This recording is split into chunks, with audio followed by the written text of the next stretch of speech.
म्हापशा बसस्थानकाची सुवात फाटली सुमार 7 वर्सां जालीं आसा त्याच स्थितीत आसा. त्या सुवातेर येतल्या वतल्यांक ताचो त्रास जाता, धुल्लोय खूब जाता.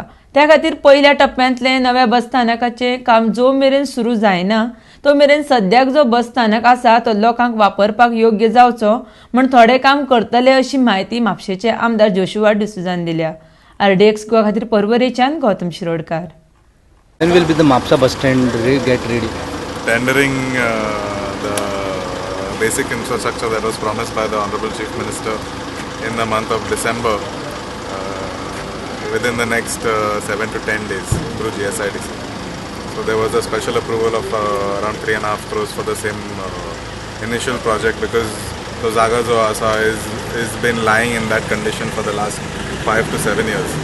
So त्या कारणाक it causes a lot of inconvenience to the people of Mapsa, also the tourists that come, also the people in transit, and whichever the passerbys are there who utilize that road to come in and out of Mapsa. So त्या कारणाक धुल्लो खूब जाता, पावसान थंय चिखल खूब जाता. It is in a very bad and poor condition. As soon as you enter the city, it is an eyesore, like many people say.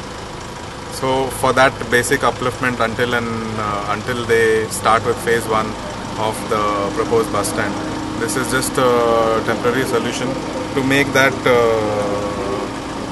current premises usable.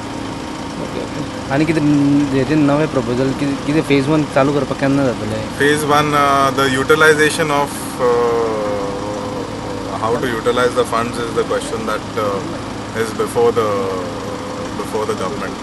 So till date, the transport department and the KTC take a decision of how to move forward with the funds, because the proposed amount is 310 crores for the entire project, which is suggested to be taken up in 2 phases, phase 1 and phase 2. So after they decide, we can proceed with how it is to be taken up.